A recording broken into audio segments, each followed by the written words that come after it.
냠제 전부도 유미종 또는 전부가 자다 다그러 다른 전도 실문도 또만 제자라기 숑살.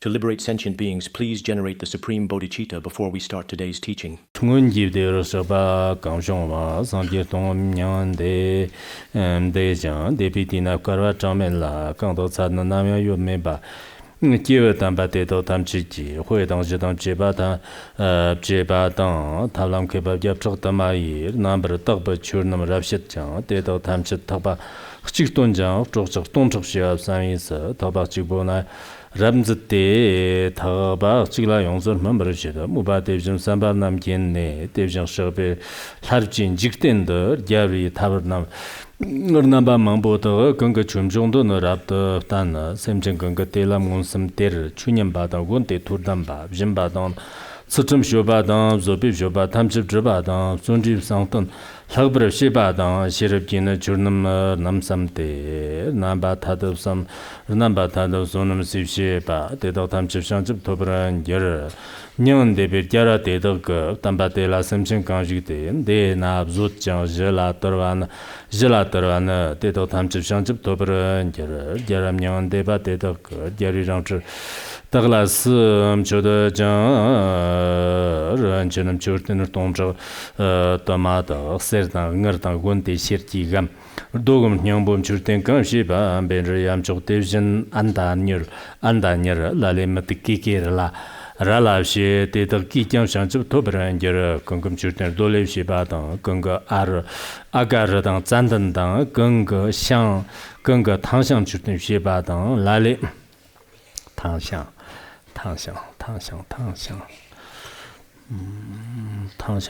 是吧？拉嘞香啊，苗嘞，人嘞，西巴当沙当所拍个嘞那这个把耶，第二人就等，加上西巴当得到是那，得是啥的蓬勃的嘞讲，娘公巴得到西巴当，西巴是么得到的。根据第二得是就等得个西马嘞那蓬勃西巴样，得那么几讲上去个多不啦，这拉嘞得是那人情那这些吧，甚至在你们参当当不是，根据得是西巴得到讲得到他们就上去多不啦，这拉嘞得那人情那等当拉嘞得是，得是那上当卡拉当得了小巴那么几这些吧，得到他们就上去多不啦，这。روني واتن خچق سم رون دیور خبر نام گیز زوشی دی تانا دگبان جنبی لیشی د جه د تامچ شان جب دوبرن جر کنګ څنګو زګتی جمو د سونم یامڅ یونسر زوبیرک د کی سم چر چیکیان رون د تامچ شان جب دوبرن جر کی تا کوم ګون ته جون刚的拉拉得的罗比菜，这么干哇生活些巴当，这我什么想为自己吧，得到他们这上这多不人家，得到他们这年纪讲的，人家他们这讲到这些话，这像这生活忙不样的很子的，得像十八南京让知道，人比这个当去的，得啦样容，这我这边得当pom得pom去的啦，得啦没多，当那不说的，得那更给然后呢讲的当东当人家亲入木扎，有些的这个像就吃不了些有些是刚的人家那。รับตัว东西的讲，不光当那拍当卡瑞人啊，在人啊，就是这个浪有光当，爱国拿当，รับตัว年真吧，得到他们就想就多不人就是，得我小把那咱就不，是刚到这个四处东这个当，吃了当他们大把当，有的工匠年比个老浪哇，然后这得到南忙就些吧，得到他们这几天上点就是，得人然后这拿那种子当，是人家就东外一，这兄啊们没多几个咱们给那么就把当，得是这个。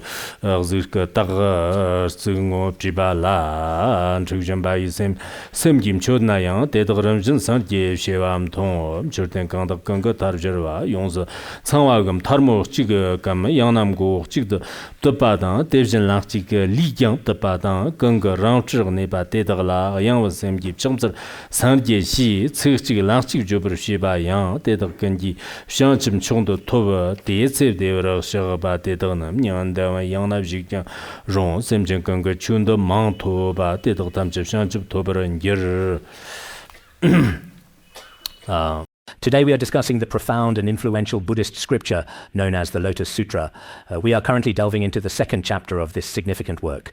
Previously, we already talked about the insightful and illuminating dialogue that transpired between the Buddha and his prominent disciple, Shariputra. We also discussed some of the intricate and subtle differences observed among the various Buddha lands located in the eastern directions. When the Buddha was about to teach, there was the notable phenomenon of 5,000 people leaving the assembly, a significant departure. In the Lotus Sutra, the Buddha mainly expounds the opening, revealing, awakening, and entering. In other words, it is truly the one and only vehicle, a singular and unparalleled dharma. In the previous verses, we have already thoroughly covered a substantial portion of the material.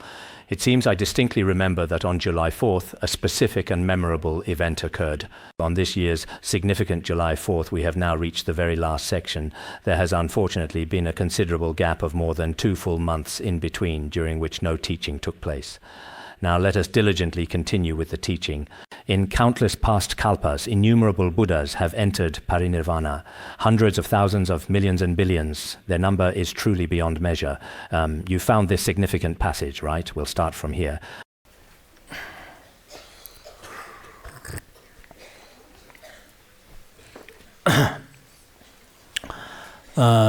Next, the Buddha is going to explain the profound proclamation of the one and only ultimate vehicle.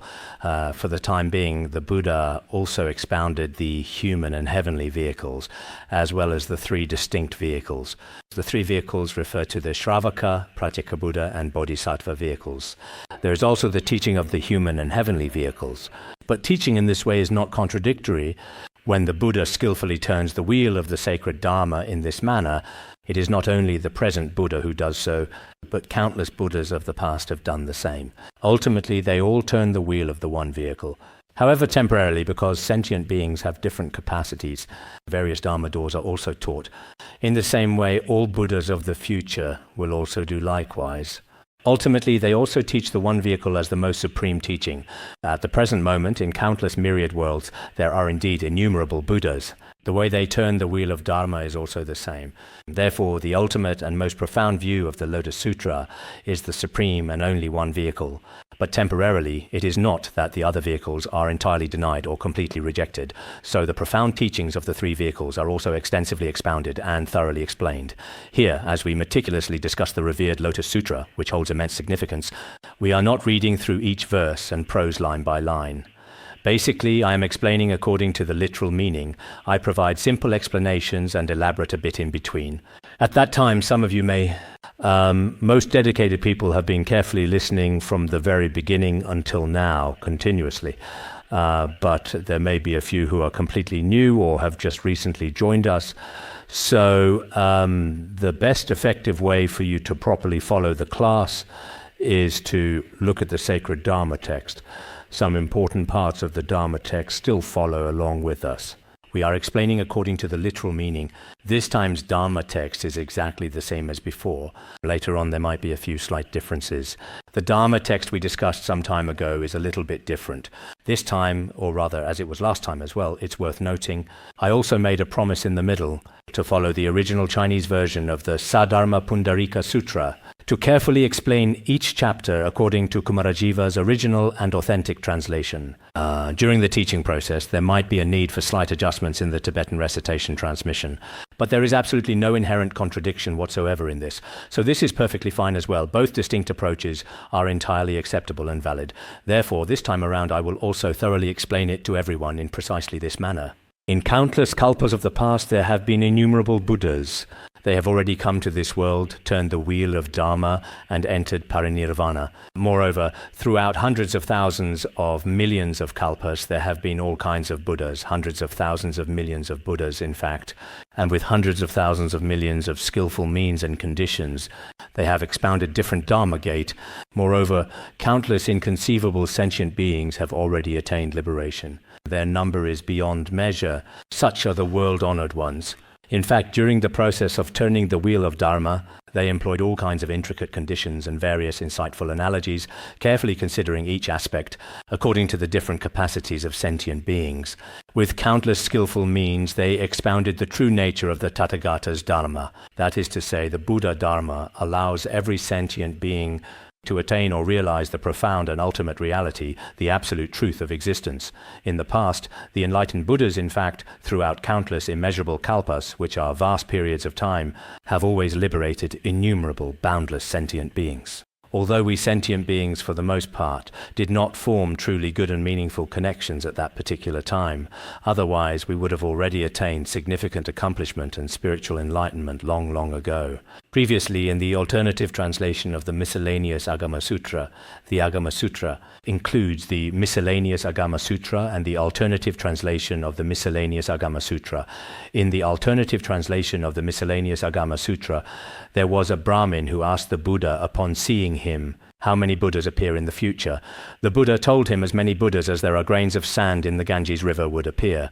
At that time, this Brahmin thought, even if I don't practice diligently now, there will be opportunities. If Buddhas appear in the future, I'm sure I'll at least encounter one of them. Then he promptly left. After walking some considerable distance, he later thought again and pondered, how many Buddhas have appeared in the past? I should go and ask about that too. So he returned to ask the Buddha, how many Buddhas have appeared in the past? The Buddha gave him the same answer. In the past, as many Buddhas as there are grains of sand in the Ganges River have appeared. At this moment he thought, I, a sentient being, am quite pitiable. So many Buddhas have appeared in the past, yet I haven't attained liberation. If I do not make good use of this precious opportunity, even if so many Buddhas appear in the future, I might still not have the chance. Later, he became a devoted monk under the guidance of the Buddha and diligently practiced the profound teachings. Eventually, through his persistent efforts, he attained the supreme fruit of arhatship, a state of perfect liberation. As for the Agama Sutras, generally the Pali version, it is highly valued and considered foundational in Theravada Buddhism. There are also some differences between the alternative translation of the miscellaneous Agama Sutra and the miscellaneous Agama Sutra. It seems that the translators of the alternative translation of the miscellaneous Agama Sutra are all unknown. Some later great masters added to it. The following discusses the teachings of so many world-honored ones. In fact, they have truly indeed guided many countless sentient beings, leading them onto the path of Buddhahood. If we summarize below, actually, what the Buddha truly taught is indeed the one and only sole vehicle, the ultimate and singular vehicle for enlightenment. Everyone should be aware of this, right? We also explained earlier why it is called the ultimate single vehicle. Ultimately, all Mahayana teachings require the realization of the most ultimate emptiness, this single vehicle of the Buddha's teachings. Through it, countless sentient beings can be liberated, leading them toward the path of Buddhahood. So, what exactly does this look like? Next, let us carefully and systematically summarize it comprehensively as follows clearly. There is the Supreme Bodhisattva vehicle, the Noble Śrāvaka and Pratyekabuddha vehicles, and the foundational human and heavenly vehicle completely. All the great sages, the noble lords, and the Buddhas and Bodhisattvas, they are able to know the mental states, inclinations, and so on of all sentient beings in the world. Moreover, they also know the minds of gods, humans, and all sentient beings. What they are truly thinking deep within their innermost hearts, all their inherent inclinations and natural capacities, they completely and profoundly understand these sentient beings. Therefore, he employs completely different and distinct methods and approaches. He uses the supreme vehicle that is present before us, which is the foremost method. In fact, the Buddha and the others know that in our vast and expansive trichiliocosm there are indeed so many countless sentient beings. In order to truly benefit all these diverse sentient beings, he meticulously established various different and distinct vehicles. It is also mentioned in the Nirvana Sutra, if ultimately there is only one single vehicle available, then if there is originally just one vehicle, why speak of three vehicles? If three vehicles are being spoken of, isn't that truly telling a lie? Then an answer is given saying that this is not called falsehood, nor is it called lying. Why is it not considered lying? Because lying constitutes wrongdoing, but the Buddha would never commit wrongdoing. This is one reason. There is another reason. In fact, the Buddha's teaching of the three vehicles is truly beneficial to all sentient beings. Therefore, it is called skillful means, not lying. Originally, it is understood that all phenomena are the ultimate one-vehicle dharma taught by the Buddha. If it is ultimately the one vehicle, why did the Buddha speak of the three vehicles to sentient beings? The reason for teaching the three vehicles is because sentient beings have different capacities. If from the very beginning we were to present them with the ultimate one vehicle, then sentient beings would not be able to accept it. So temporarily the Buddha taught the human and heavenly vehicles, then the Śrāvaka vehicle, the Pratyekabuddha vehicle, and also the Bodhisattva vehicle. Gradually, step by step, sentient beings are led onto the path of liberation. There is no fault in this. Next, let's talk about some of the methods of the Mahayana, the Śrāvaka vehicle, and the human and heavenly vehicles. How did the Buddha teach these? If there are sentient beings who have previously encountered and formed profound connections with Buddhas of the past and have accumulated significant merit and have already heard the Dharma in the presence of those Buddhas, and then gave rise to bodhicitta, after giving rise to bodhicitta, they began to practice the 6 perfections and myriad virtuous deeds, practicing the perfection of generosity, the perfection of morality, and the perfection of patience, as well as the perfections of diligence, concentration, and wisdom, and so on. Through these 6 perfections mentioned above, among the 6 perfections, generosity, morality, patience, and concentration can be considered as the accumulation of merit, a fundamental aspect of spiritual development. The perfection of diligence can also be divided into the accumulation of wisdom and the accumulation of merit. The perfection of wisdom belongs to the accumulation of wisdom through various profound and dedicated practices of accumulating immense merit and profound wisdom. Such individuals can indeed all ultimately attain the supreme state of Buddhahood. Therefore, in this context, we can confidently say all have already attained the path of Buddhahood. There are many of us gathered here today. This mainly talks about the Buddhas of the past. Today, we may only be able to discuss how the Buddhas of the past attained enlightenment. Then we will also talk about how the Buddhas of the future will attain enlightenment. After that, we will discuss how the present Buddhas attain enlightenment.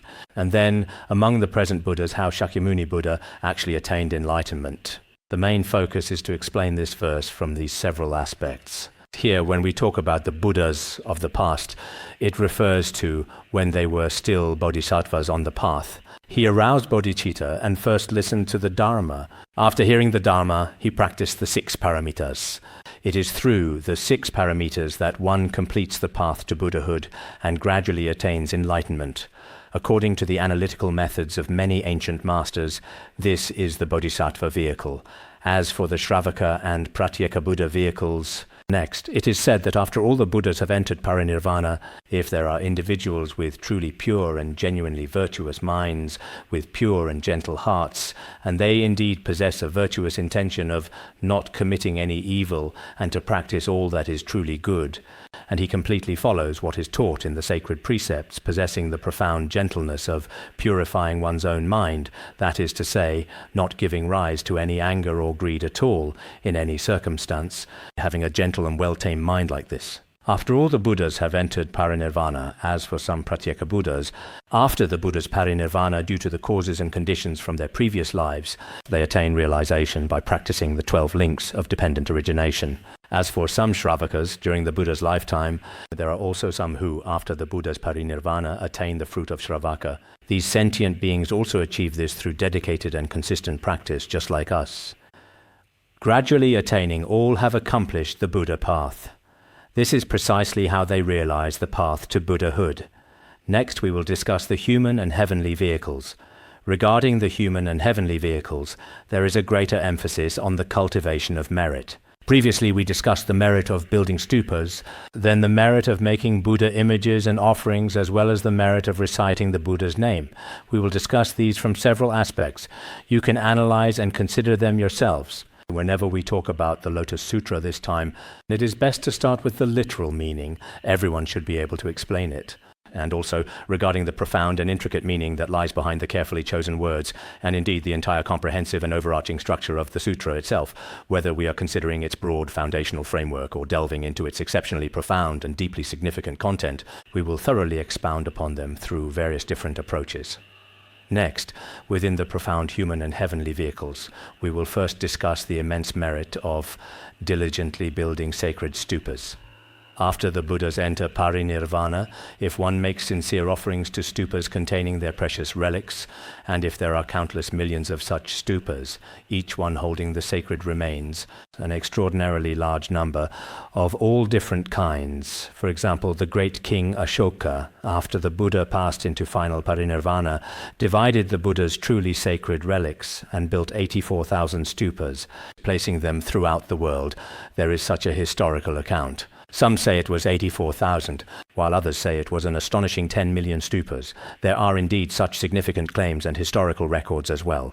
For us as well, if it is at all possible, it is truly best to have the actual and authentic relics of the Buddha himself. If the genuine relics are not available, then we can use his Dharma body relics instead, such as especially important sutras or mantras, placing these inside as sacred contents, and then building the stupa.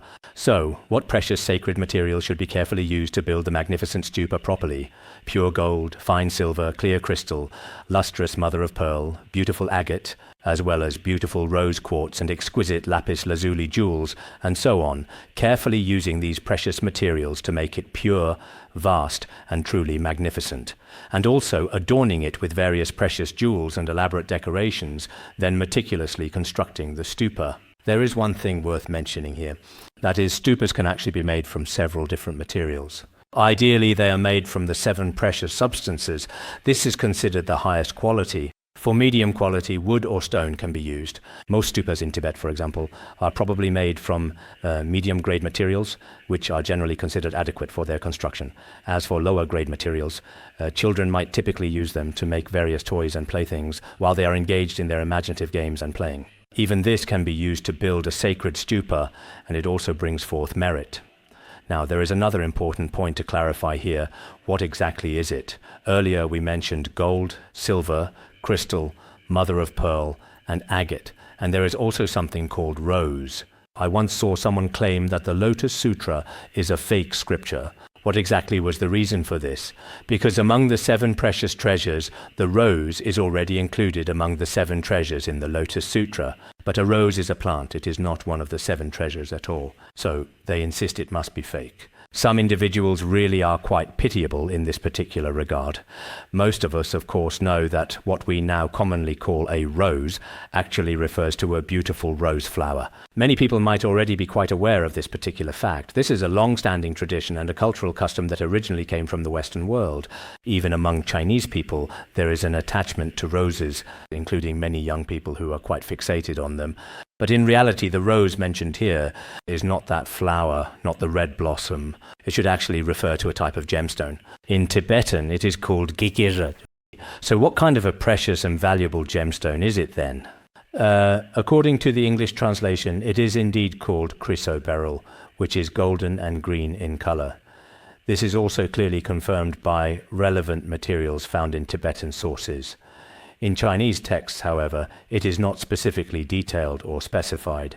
This rose is simply referred to as a type of gemstone, but in fact it is also widely known as the cat's eye stone. Just like a cat's eye, it possesses both vibrant green and shimmering golden hues. Actually, according to some ancient Tibetan medicinal formulas, this remarkable stone is believed to have various beneficial properties. It is considered a medicine. This truly precious stone is also a kind of medicine. It is an especially rare and remarkably valuable gem, so the rose mentioned here is a significant reference. If we carefully examine the literal meaning in Chinese, we can also readily understand its radical is indeed the king radical. No one truly knows why the word rose is specifically written in this particular way. Logically speaking, rose should definitely use the wood or grass radical properly. That would make much more sense. But this precious cat's eye gemstone eventually made its way to the distant west, and then in the west it became a flower. Now, this translation issue has led many confused people to claim that the Lotus Sutra is a fake scripture. Some people are truly pitiable because they possess a kind of discriminating wisdom, but they lack the wisdom of true insight. This includes the reasons given for calling the Śrāvaka Sutra the Lankavatara Sutra and the awakening of faith in the Mahayana fake scriptures. These are the so-called reasons for labeling them as apocryphal. If we have even a little bit of study and practice, if we've studied some sutras and treatises, it's immediately clear at a glance. But in our current era, what are most people like? Everyone is very well aware of this fact too. This is one of the 7 treasures mentioned in the Buddhist scriptures. As for these 7 treasures, it's also acceptable to list pearls and lapis lazuli separately, or to separate gold and silver. That's also fine. We've talked before about the so-called 7 treasures. According to Kumarajiva, Xuanzang of the Tang Dynasty, and other renowned translators in the Buddhist sutras and treatises they translated, the names of the 7 treasures are all different, but that's acceptable. These 7 treasures, in fact, why are these considered the 7 treasures in one scripture, and those considered the 7 treasures in another scripture? There is actually a very significant reason for this. For example, precious metals like gold and silver are universally considered valuable and highly esteemed everywhere. Everyone thinks that their own possessions are extremely valuable. However, things like agate, coral, or amber are considered to be especially precious in some specific geographical places, while in other distinct regions they may not be quite so valuable. This includes coral and amber as well, since every place has its own traditions. So if something is especially precious in a certain place, then that particular scripture meticulously defines it according to the specific local traditions and established customs. So there are profound reasons for all of these. It's not arbitrary. Some people, when they used to diligently study the 5 sutras of the Pure Land, often encountered certain perspectives. Would say, this sutra says it this way, and that sutra says it that way. That one is wrong, this one is right. This kind of thinking is also quite naive. So we may indeed need to listen and deeply contemplate for a considerably long period of time to truly and fully understand the profound meaning behind the various different teachings the Buddha graciously gave in numerous and diverse scriptures. In the world as well, in various distinct environments across diverse historical eras and in the presence of different individuals, the fundamental values and deeply held outlooks on life that are expressed can also significantly differ and vary considerably. Even when speaking to individuals of different skin colors, the specific language and the precise content used can also significantly vary. This is a phenomenon we can readily observe in our everyday real-life experiences as well. If you possess even a little ability to critically reflect, everyone will understand and be clear about this important concept. This is precisely what I just mentioned regarding the sacred stupa. Offering a stupa meticulously crafted from the 7 precious substances is also considered a very meritorious and highly beneficial act. But nowadays, stupas and Buddha statues are everywhere. They are just too convenient. When things become too convenient, sometimes people's faith does not truly arise, and they may not fully appreciate the value of their blessings. When we were very young, especially in our earliest childhood years, we really wanted to find a stupa, or really wanted to find a beautiful Buddha statue. Even when children were playing, if some of the stones they found looked like ancient stupas, they would carefully place them aside. They would carefully put them on the sacred altar and make respectful offerings daily. There were many examples like this historically. Anything that even remotely resembled a Buddha statue, like certain special bones or precious stones, some pieces of wood or even some clay, while we were playing, we would treat them as Buddha statues. If something looked especially like a Buddha statue, we would be so happy. We would bring it home to show our parents, things like that. Back then, basically, on one hand, it was closely related to the historical context and specific circumstances of that particular time. And on the other hand, back then, it truly wasn't easy to create Buddha statues out of many different materials in ancient times either. At most, they would typically be carved into stone. My neighbor at that particular time was also a family connected to an old lama, a revered spiritual teacher. The era when we were growing up and were still quite young was indeed a very special and sensitive period in history. We didn't even dare to openly look or observe during the daytime. But specifically on New Year's Eve, the night of the lunar New Year's Eve, a time of celebration and tradition, their family would proudly display some beautiful thangkas. Many of us children really wanted to see them. During the New Year, we would definitely want to go next door to see the thangkas and admire their intricate details. They also had some Buddha statues in their home.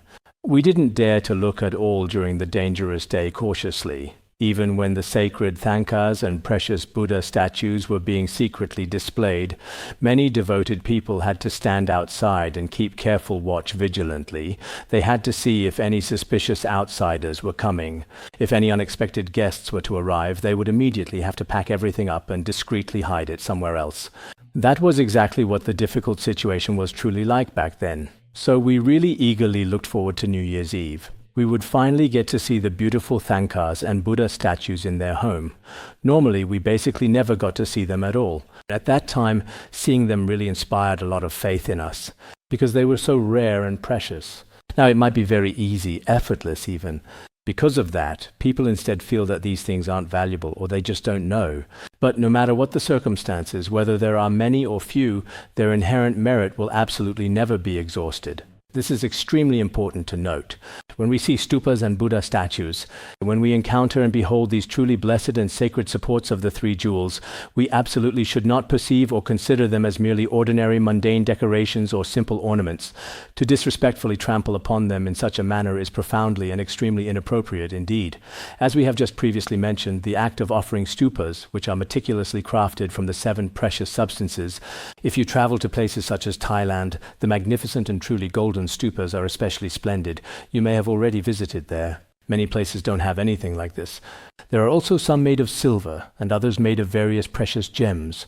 But in places like Thailand, I've heard that in Myanmar and some other Theravada Buddhist countries, there are also especially many golden stupas. And as for these golden stupas, they are a bit different from the ones in Tibet where we just apply a little gold. They actually spend a great deal of time on them, including their powerful kings, their elegant queens, and all of their esteemed ministers. All of them often go to circumambulate, pay homage to the Buddha, and venerate the stupas. So in this way, the whole situation is completely different. That's why when we see some sentient beings accumulating merit, it's truly something we should indeed rejoice in as well. There are also some stupas that are built as solid temples out of stone structures. Here, when he says temple, it might be in the classical sense, perhaps truly, but in Tibetan it's always referred to as a stupa. He's actually talking about stupas here, those built with very stone. In Tibet, many structures are traditionally constructed with natural stone and mud materials. Generally in Tibet, last year a traveler said to me, "Why is it that in Tibet every 5 kilometers you see a white stupa? After 5 kilometers a white stupa?" I said, not every 5 kilometers. Sometimes it's 10 kilometers, and sometimes you might not see one, even after 100 kilometers. But that's how he put it. Every 5 kilometers exactly, there's a beautiful white stupa standing. Every 5 kilometers precisely, another magnificent white stupa appears. Some of these ancient stupas are solidly built with natural stone, and some are made from sandalwood and fragrant wood, and others are made from highly prized agarwood, also commonly known as aloes wood. There's also mumi, which is another type of material, as well as many other precious materials, including various kinds of sacred wood and other natural substances locally. Then there are those carefully made from durable bricks, tiles, stone and clay. These are built out in the vast open wilderness permanently. Or sometimes they're just simple mounds of earth naturally formed over time. It seems that nowadays in remote Xinjiang there are also some remarkably well-preserved ancient Buddhist stupas remaining intact today. It's said that in Afghanistan and the Middle East they also have many incredibly ancient stupas, a great number of them still standing. Most of them are constructed from earth. And the quality of this earth is extremely solid. There are such examples. So here, when he says Buddhist temple, he might actually be referring to stupas. In fact, temples and stupas can also possess quite similar and profound meanings. There are various different materials used here. This particular one is of a medium quality. Perhaps due to the conditions in Tibet, generally speaking, when it comes to stupas, there are also small stupas that are enshrined inside the prayer halls, as for those you see outside. Most of them are the 8 distinct types of stupas, and most of these impressive structures are carefully built with readily available earth and durable stone. However, Tibetan stupas are subject to very strict and precise requirements. They must be constructed according to extremely precise measurements and cannot be made arbitrarily or without adherence to these established guidelines. The 2 stupas at the entrance of our Buddhist institute were personally built by His Holiness Khenpo Sodargye when he was still alive. After they were meticulously completed, His Holiness also personally performed the sacred consecration and various other important rituals. Consequently, this particular type of stupa is generally considered to be of a medium-sized classification. There are even some young children, when they are joyfully playing and having fun, who gather some fine sand to meticulously make small stupas, which are miniature dome-shaped structures. Just like we previously mentioned earlier, when we were much younger, sometimes we would also meticulously construct stupas out of large, carefully arranged piles of earth. All these sentient beings will gradually, step by step, truly attain Buddhahood. The profound sutra on the merits of building stupas and prolonging life, as eloquently spoken by the Buddha, is a significant scripture found within the vast Tripitaka. The sutra on the merits of building stupas and prolonging life is primarily about extending one's precious lifespan. In this sutra, it is clearly said that there once was a young shepherd boy who, while diligently herding his cattle, unexpectedly met a mysterious fortune-teller. The fortune-teller took one quick look at the boy and immediately saw that this innocent child only had precisely 7 days left to live. He told him all about it. Later, the young boy went to another peaceful place and played joyfully with other children. While playing together, they carefully built small stupas out of soft sand. Because of this virtuous act, his life was significantly extended. Later, when the fortune-teller met him again, he found it especially remarkable and truly astonishing. The young boy's life had already been miraculously extended by a full 7 years. So sometimes when we build sacred stupas, even if it's just making stupas while playing, there is still great and profound merit in it. This ancient and revered Buddhist scripture meticulously explains many such fundamental and essential principles.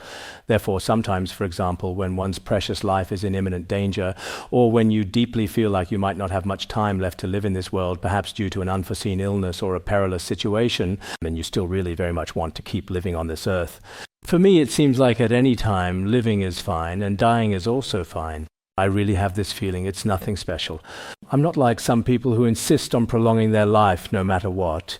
When I get sick, I often think, is it my time to die this time? If I die, that's fine too. I've already been around for so many years. It's not bad having this kind of attitude. But some of our fellow practitioners may not feel this way. They get extremely anxious when they're sick. I won't die, right? I won't die, right? Doctor, please check my pulse carefully. Take a look at my tongue. How exactly does it look? I certainly won't die, right? I truly won't die, right? Some people care about it a whole lot, really a great deal. If you do care about it, in that case, then aside from certain fixed karmic results, building stupas or making Buddha statues can also help extend your life. There is scriptural evidence for this. You can also look into the Tripitaka, specifically at the sutra on the merits of building stupas for longevity. I highly recommend you take the opportunity to read it when you have some available time. Unfortunately, I don't have the time right now to go through it in extensive detail. However, I do retain a clear and comprehensive general impression of its significant content. The preceding discussion was indeed about stupas. In the Lotus Sutra, it also speaks about stupas in this particular manner as described. Next, let's talk about Buddha images, the profound merit of making and creating Buddha images. If someone, for the noble sake of establishing the Buddha's true and enlightened form, deliberately carves and meticulously sculpts various different and distinct images, such as the revered images of Medicine Buddha, the compassionate Amitabha Buddha, and many others, Avalokiteshvara Bodhisattva, Shakyamuni Buddha, Akshobhya Buddha, and so on. Generally, in Theravada Buddhism, there is only the Buddha, as well as Sariputra and Madhgalyayana, and aside from these very few images, there are indeed very few others. But in Tibetan Buddhism and Chinese Buddhism, there are many more examples, which is a notable difference. There are many different images with various Buddhas. For example, there are Buddhas of 1,000 kalpas, the city of 10,000 Buddhas, and all kinds of different ones. Some are a single Buddha, while others are various representations of different Buddhas. With these kinds of statues, when establishing images of the Buddha, it is important to consider their profound spiritual significance. In fact, it is also said that all have already attained Buddhahood. One can truly rely on these kinds of causes and conditions to ultimately attain Buddhahood in the future. So, what specific materials are typically used to make these Buddha statues? They are basically the same as those mentioned earlier. And there are also superior, medium, and inferior grades. So what is considered superior? Statues made from the 7 precious materials. Even now, some Buddha statues are made from the 7 treasures. For example, magnificent golden Buddha statues and shimmering silver Buddha statues are often found. I also possess a collection of exceptionally fine and intricately detailed Buddha statues. These exquisite pieces of art have been meticulously crafted and produced by our own skilled artisans and dedicated team members. Gold, shimmering silver, polished agate, lustrous mother of pearl, and so on and so forth, as well as various types of brass, red and white copper, and beautifully crafted bronze statues. There is also beautiful white pewter, readily available today. White pewter is a special alloy made from pure lead and tin, and religious statues can be skillfully made from this durable material as well. There are also many exquisite statues made directly from individual lead and tin. Then there are those crafted from sturdy iron, natural wood, and earthy clay, and also from lacquered cloth. Some great masters have said that making Buddha statues from lacquered cloth, according to the Vinaya, is not permitted, because it has a bad smell. This is one explanation. But in any case, there are all kinds of different and diverse materials available for making statues. Nowadays, there are especially some truly special and innovative materials being utilized. Some Buddha statues, for instance, are surprisingly extremely cheap. But the quality is not very good. After they are made, even when you just wear them for a short while, they immediately start to have problems. The quality is not very good. If we want to make them, one important aspect is that they should be dignified and beautiful. This is very important. If you are going to make a Buddha statue, it should be dignified and beautiful, if your financial situation allows in all respects. Of course, the more precious and truly expensive, the better. This is also very good indeed and quite desirable. Any Buddha statue made with all kinds of rare jewels and precious sacred materials, carefully crafted to be dignified and truly beautiful, if someone devoutly does this with sincerity, these actions will also lead directly to Buddhahood. This is why making statues brings a tremendous lot of merit. Next, let's talk about paintings. Perhaps earlier we were talking about actual statues that we make, Buddha statues. Now, next up is the painting, what we call thangka. Our Tibetan Buddhist thangkas are also very famous. Nowadays, no matter which country you choose to visit in the entire world, in virtually every country's prominent museum or significant exhibition hall, you will find remarkable artifacts and displays. Tibetan Buddhist thangkas have already been extensively collected there permanently. Some very ancient and exceptionally rare thangkas that we never actually see in Tibet can be found there, including prestigious museums in the UK, museums in France, museums in Italy, New Zealand, and many others worldwide. You can see them in the museums of these countries. All our precious Tibetan Buddhist thangkas have been widely sold and distributed all over the world. If we genuinely want to get them back, we should diligently try to find a viable way through these prominent museums, right? However, back during the tumultuous time of the Eight-Nation Alliance, in fact, many precious and valuable items from Tibet and the Han regions were all taken to Europe and America, as you all know. When you go abroad, you realize, wow, so they actually came from these places. This is precisely how the world truly is. People are always seizing things from each other, always fighting against each other. And it's been quite serious since ancient times. It's just that now is considered a relatively peaceful era. Otherwise, back then, with all the looting and fighting going on, it was really quite terrifying. Whenever you go to those places, you can really feel it. So this is what history is like. And this is what reality is like. And even future dreams are like this, possessing a similar elusive quality that makes them challenging to fully grasp or articulate. I find that I can't delve too deeply into this particular topic, as its complexities and nuances often extend beyond the scope of a brief discussion. Every time I venture out, especially when I have the opportunity to visit fascinating museums or explore the vast collections within libraries, I am reminded of this. There really isn't much else of significant interest to visit in other places or locations. The experience itself leaves a very deep impression. All of our precious thangkas, especially some old ones, are carefully kept over there securely. Some of them are even missing nearly half of the original thangka, but they treat them with great importance. In fact, because of this, they truly seem even more incredibly precious and valuable to us. After I came back, I looked at some of my old thangkas, and I used to not really value them at all. But after going out a few years, I thought to myself, if this were to be displayed in a prominent national museum, it would definitely be very valuable, I think.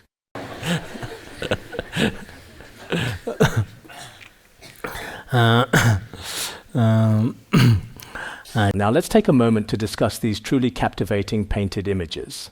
We meticulously use all kinds of different specialized brushes and vibrant, rich colors to carefully paint intricate and detailed images of the Buddha. In fact, they are truly and magnificently adorned with the profound merit of countless blessings. Thangkas and sacred images of the Buddha like these are truly remarkable. Whether you make them yourself or have someone else make them, can all ultimately lead to the profound and enlightened path of Buddhahood. Therefore, the act of creating sacred Buddha images or reverently offering beautifully crafted thangkas and meticulously sculpted Buddha statues also inherently brings forth immense and immeasurable merit.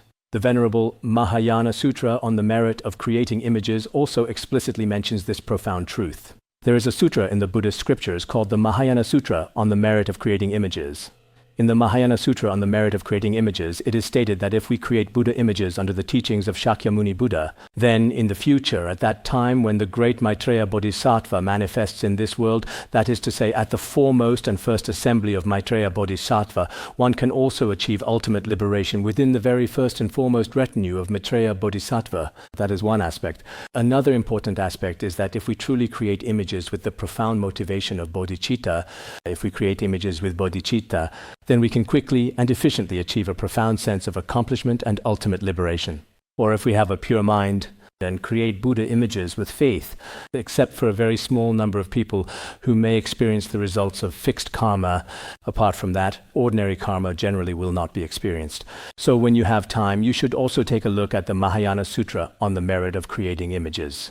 In the Mahayana Sutra on the merit of creating images, many merits of creating images are also explained. Even if we do not have the time or the opportunity to actually create them ourselves, sometimes when we observe thangkas, for example, if we notice missing or damaged parts and we meticulously repair them, there is also great merit in doing so.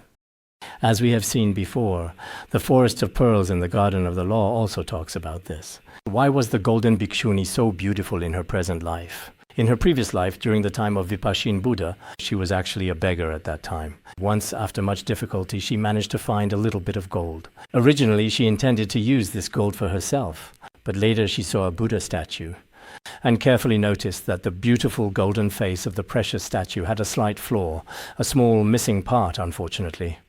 At that time, she quickly found another skilled goldsmith nearby and worked together diligently with him to meticulously repair the missing part on the statue's face. She, using the gold, the beggar woman, had found herself to restore it. As a result, in all her subsequent lives, her body was golden in color, and she received the karmic reward of being exceptionally beautiful. At that significant time, the skilled craftsman and she both made their heartfelt aspirations together. Later, it seems their relationship became quite good and developed further, and after making their profound aspirations, they were later reborn as the highly revered Venerable Kashyapa and the Golden Bhikshuni. Their subsequent lives were also rather complicated and filled with various challenges afterwards. Indeed, everyone is also quite familiar with this particular story.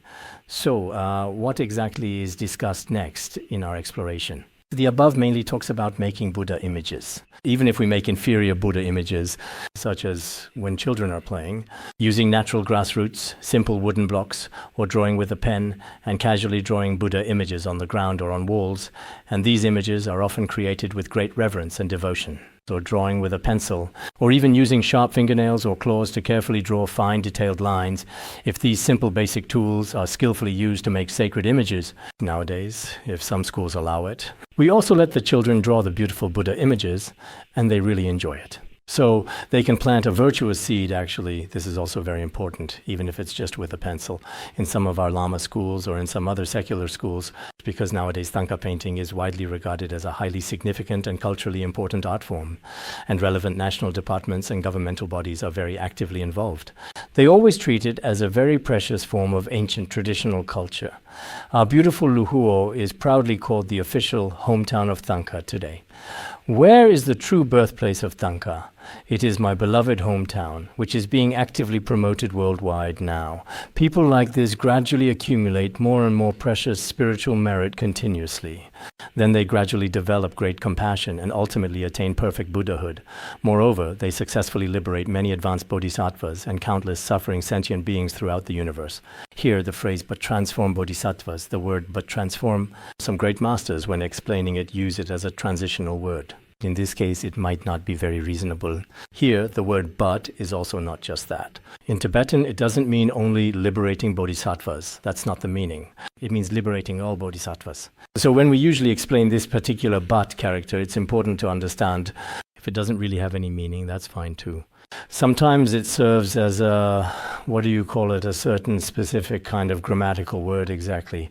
There used to be a very wise old Chinese teacher who once said, what kind of word is it actually called? A descriptive word, a structural function word perhaps, a mysterious word without any real concrete meaning, but it's not called a function word either really. What is it actually called? It's definitely not called a particle, that much is certain. No, it seems none of you here know either. I distinctly recall that I used to have a Chinese teacher when I was studying. He said there was a more suitable term, but I've completely forgotten it now. The preceding discussion was about Buddha statues. Now, the following part of our conversation is about making offerings. If someone is inside a sacred stupa or a revered temple within a monastery or a holy temple, it's mainly about making offerings to the Buddha. A precious image refers to a Buddha statue made of precious materials. Or, as we mentioned earlier, a painted image or a stupa. When making offerings in front of these, what exactly do we offer? We typically offer flowers, incense, banners, and canopies, as well as various other kinds of offerings. These include the 5 offerings we often talk about, and so on. All of these should be offered with a respectful mind. It's not like doing it with a reluctant attitude. Nowadays, people, when making offerings, do so in a particularly unwilling and reluctant manner, expressing clear hesitation. Offerings should always be made with a truly respectful heart. Also, inside many Buddha statues, sacred stupas, and grand Buddha halls, it's not just about offering flowers, incense, banners, and canopies, but also about playing some beautiful musical instruments, making harmonious music, rhythmically beating drums, and powerfully striking resonant gongs. Blowing large conch shells and curved horn shells loudly together, and then skillfully playing traditional wooden flutes and bamboo pipes beautifully in harmony. The pipe is played vertically upright, while the flute is played horizontally across one's lips. Back in middle school, we really liked to play them very much indeed. But I wasn't particularly skilled or proficient at it. At that time, there were quite a few popular songs that were widely known and enjoyed, and I could manage to play a little bit of some of them, but certainly not all of them. In addition to those, there were also various traditional instruments such as the zither, the konghu, the pipa, the cymbals, and the bronze clappers. Just like our dedicated chant leader nowadays, all these truly wonderful and harmonious sounds are offered wholeheartedly as sincere and profound offerings. When we devoutly recite the Samantabhadra's aspiration to noble deeds, we are engaging in a practice that embodies deep spiritual commitment and reverence. Especially during the first 7 branch offerings, we often, in the early days at our institute, we didn't have much. So when reciting the Samantabhadra's aspiration to noble deeds, we would often recite it. We offered flowers, water, lamps, and also musical instruments. Even right now, when carefully reciting the sacred Samantabhadra's aspiration to noble deeds prayers, some of them actually play loud Western rock music as musical accompaniment. It's not really ideal, traditionally speaking, but perhaps it's just keeping up with the rapidly modern, changing times today. It's because many people, especially a lot of young people nowadays, aren't very fond of much of the ancient music. What they truly like and appreciate is this kind of thing. So, as for the Buddhas and Bodhisattvas, we don't really know which kind they prefer. There are also some individuals who joyfully sing the sacred Buddhist chants, praising the virtues of the Buddha, the enlightened one, even using the tiniest, most subtle sounds to make sincere offerings and heartfelt praise. Sometimes some of our devoted Dharma friends used to sing melodiously, and in the past they would often perform beautiful chants. Even after they had become monastics and were living as such, they would still softly hum a little tune or gently sing a bit of a melody. There are also such songs that praise the Buddha. Sometimes, quite by accident, they might let slip a very worldly or secular song. That happens occasionally as well, and it is something that can occur. Some people, even after ordaining, still continue to sing the songs they used to genuinely like. After singing traditional songs, they would collectively chant the sacred mantra, Om Bandar Sat, Om Bandar Sat. There are many documented cases like this as well throughout history. So even the smallest sound can be a meaningful path to ultimate Buddhahood. This is specifically talking about making sacred offerings to the Buddha. What kind of spiritual offerings exactly? Offering musical instruments, offering flower garlands, offering all kinds of praises of virtues. The Mahaprajnaparamita Shastra says, when praising the Buddha's virtues, one's afflictions become lighter. When sincerely praising the Buddha's countless virtues with devotion, people's mental afflictions become very weak gradually over time. The ancient Mahaprajnaparamita Shastra clearly says, because of this accumulated merit, all defilements and karmic knots are completely eliminated forever. This means that the person who praises the Buddha's virtues, their afflictions will become progressively weaker and lighter. Because of the merit from this, because of this merit. The phrase all knots are eliminated refers to the three distinct knots, which are essentially various types of afflictions and significant obstacles. In the Madhyamakavatara, it is said that the three knots are all completely eliminated. And all defilements will also be completely and utterly eliminated. So when we sincerely praise the Buddha's profound virtues, praise the noble virtues of the Bodhisattvas, and praise the compassionate virtues of the Guru, then all afflictions and suffering will also be entirely eliminated, and all defilements will also be eliminated. If you often slander the Buddha, slander the Bodhisattvas, or slander the Sangha, and slander all the people around you, just like I mentioned yesterday, some people are indeed truly experts at the art of slander. Whenever it comes to talking about others' faults, they are especially skilled and eloquent. But when it comes to speaking about virtues, they fall silent and don't want to talk about virtues at all. So as truly ordinary people, we have many shortcomings. This may also have something to do with our past lives and our deeply karmic connections and all these connections. Everyone should pay attention to this as well. We should truly do our utmost best to believe in these important causes and their effects.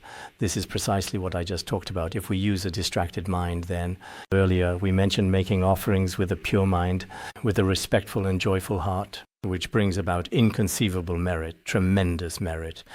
But if our mind is truly scattered, even if we just humbly offer a single fresh flower in front of a sacred Buddha statue respectfully with sincere devotion, in fact this simple act too gradually leads to ultimate Buddhahood, and the accumulated merit is still very great indeed. There is an important ancient sutra called the Sutra of the Unreceding Dharma Wheel. In this specific sutra, it is explicitly said that if you offer a single beautiful and fragrant flower with deep reverence in front of a sacred and magnificent stupa, a revered monument, you can also attain the state of non-retrogression. Of course, the words of the Buddha can sometimes be interpreted in different ways. In fact, when we happen to see a stupa on the road and we thoughtfully pick a beautiful flower to make an offering, on the surface, this truly seems like a very simple and straightforward act. But according to the profound sutra of the unreceding Dharma wheel, it is much more significant than it appears. Indeed, it is explained in this very way as well. And what else is specifically mentioned in the sutra of the unreceding Dharma wheel?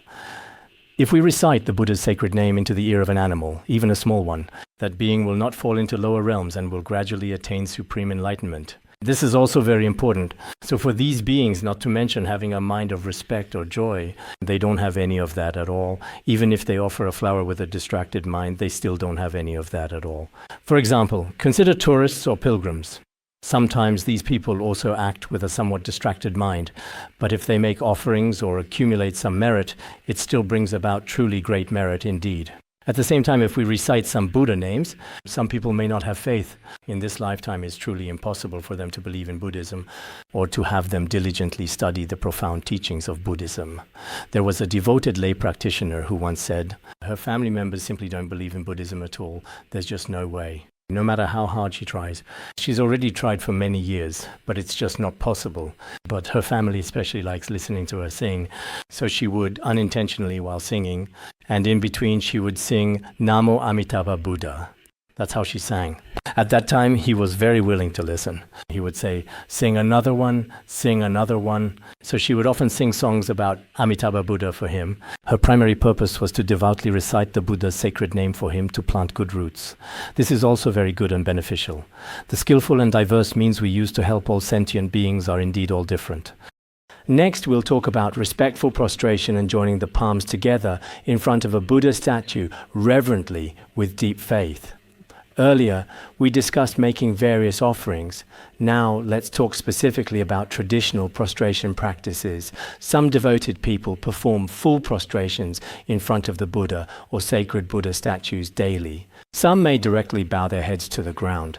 This way might be inconvenient, or some may be unwilling to do so, but joining the palms together is an option. Some leaders, when they visit Buddhist temples because of their official status or for various other reasons, find it quite inconvenient. But some people wear traditional Tibetan clothing because the sleeves of Tibetan clothing are relatively long and flowing. They can put their hands together inside the sleeves like this. This is also a viable way, and it's quite acceptable. Their gesture of joining palms isn't very obvious at all, in fact, indeed. So when they go to the temple, they make sure to wear clothing with longer sleeves, providing ample coverage. Some people just raise one hand, specifically the right hand, in a reverent prayer gesture, while the other hand joins palms together, like this demonstration. Some people just bow their heads slightly forward, making a small respectful bow. When traditional Japanese people go to Buddhist temples or even outside sacred temples, they commonly do this respectful gesture as well. Are there any Japanese people present here today? There must certainly be some online, I believe. This practice is very good indeed. It shows genuine respect and devotion. It's certainly not a bad thing at all. This is exactly how meaningful offerings are made. By making offerings to Buddha statues in this way, gradually one will encounter countless Buddhas. One will attain the supreme path and also help countless sentient beings. Gradually one will enter into nirvana without remainder. It's just like when the fire goes out after the fuel is exhausted. When the fuel is gone, the fire is already extinguished. When the coarse 5 aggregates are gone, upon attaining nirvana without remainder, nothing remains. So, when we usually do things like putting our palms together, joining our hands, and prostrating, these are all indeed very important and significant. In the Samadhi Sutra of contemplating the Buddha, I think I mentioned before there was a young prince named Golden Banner. He was notably very arrogant, held deeply ingrained wrong views, and generally did not diligently study Buddhism at all. However, this person was actually very good at heart. Then there was a wise, venerable bhikshu named Ding Zizai. Anyway, there was a bhikshu. This bhikshu really wanted to help him attain liberation. Later, he told him that there was a monastery in a certain place. Inside this monastery, there were all kinds of truly exquisite adornments made of the 7 precious treasures. Would the prince like to go and have a look? So the prince went, and he took him there. When they arrived, he saw a Buddha statue. When he saw the Buddha statue, it was as full and radiant as the full moon, extremely majestic. He felt a sense of joy arise in his heart. This bhikshu was also quite skillful. He didn't demand, "You must bow to me." Nowadays, some lay practitioners, when they're a little bit like that, they say, bow down for me, don't lift your head. If you lift your head while bowing, you have to bow again. In the end, this inevitably leads to profoundly wrong views. But this bhikshu was very skillful and remarkably expedient. He said, maybe it's inconvenient for you to bow, but you can simply put your palms together and reverently say, Namo Buddha. This is indeed very good. It's a wholesome and beneficial way to form a spiritual connection. And just now, Prince Jinzhuang also performed the exact same action. He also put his palms together without prostrating, and there were no demands made. There was no mention of any offerings or anything like that. Actually, it's very important for us to observe people. Some people are extremely stingy. When they take out money, they still want to take more and more. Take it all out and offer everything. But you absolutely cannot do that either. If you were to do that, he might potentially feel quite embarrassed in front of others. So he simply put his palms together and reverently said, Namo Buddha. After that he went home, and when he got back to his dwelling, he had a vivid dream.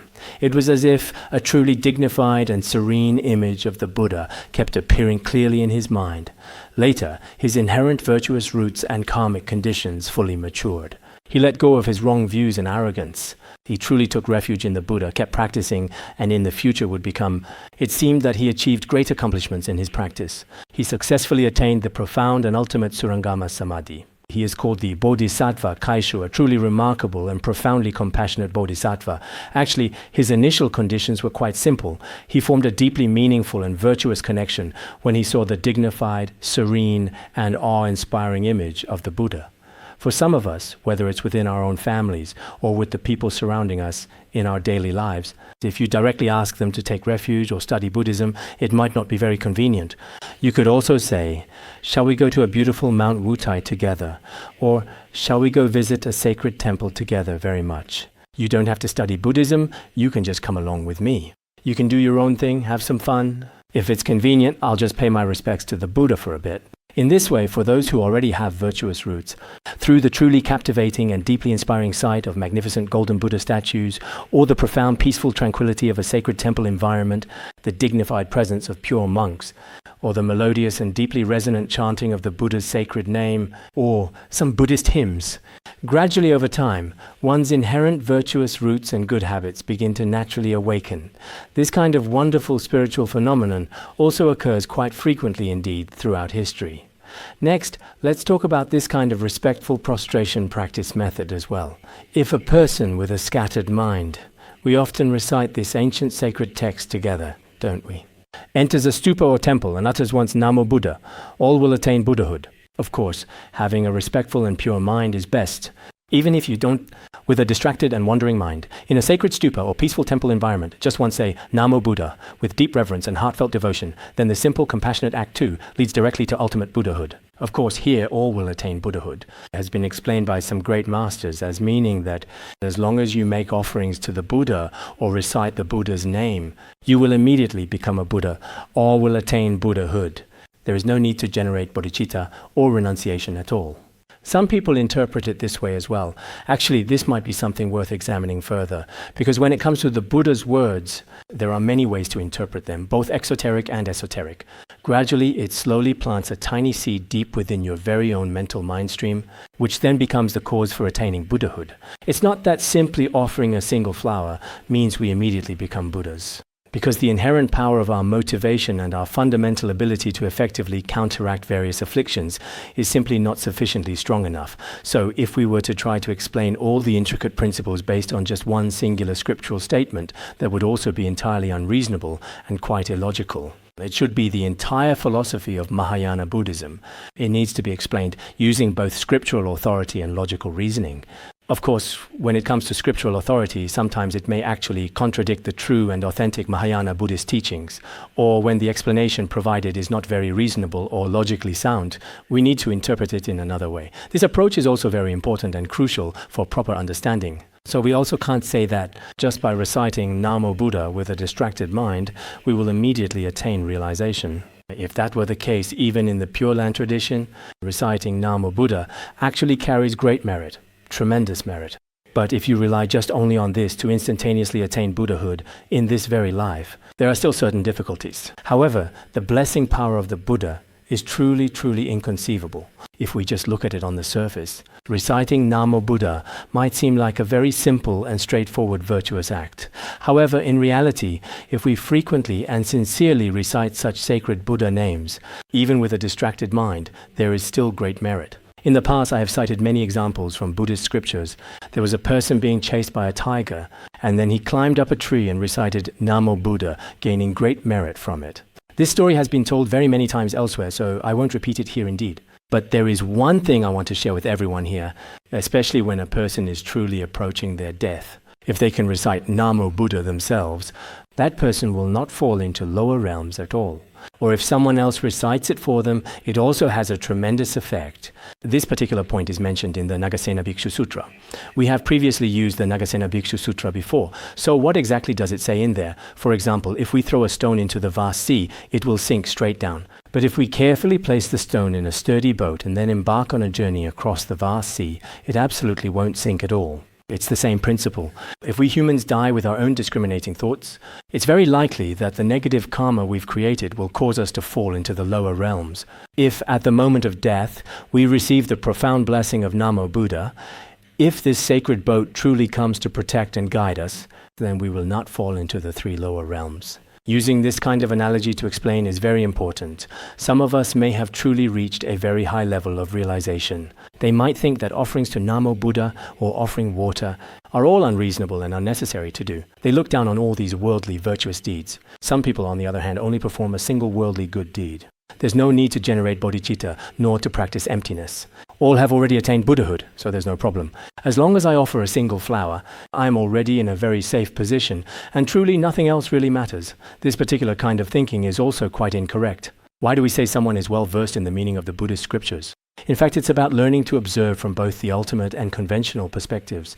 Only in this way can we truly understand the Buddha's profound intent.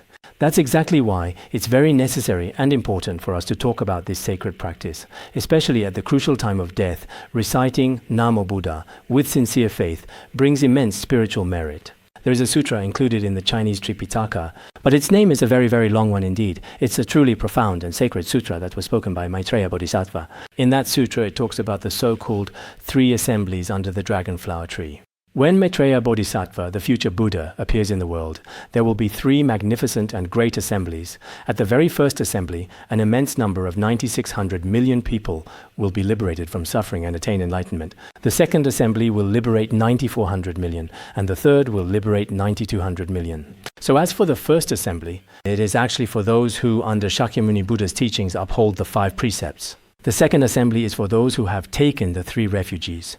As for the 9,200 million beings who attain liberation at the third assembly, they are those individuals who, under the Buddha's profound teachings, have devoutly recited Namo Buddha.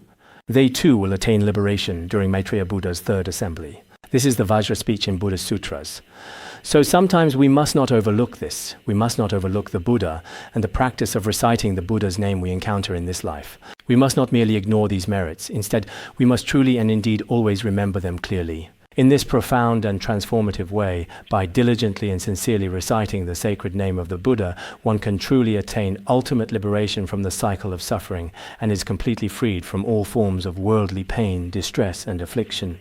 From the collection of the convergence of all virtues, if a person recites the Buddha's name with a scattered mind, even until the very end of suffering, their merit will truly be inexhaustible.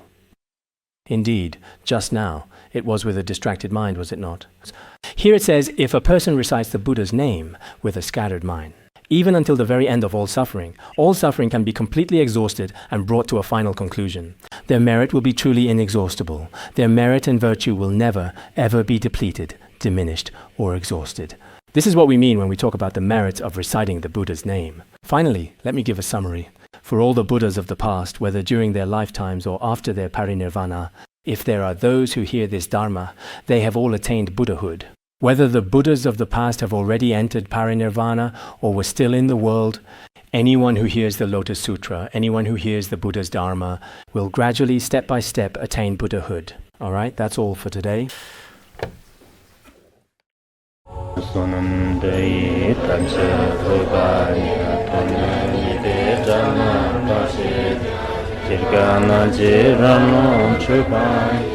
Jupun Sonen Droa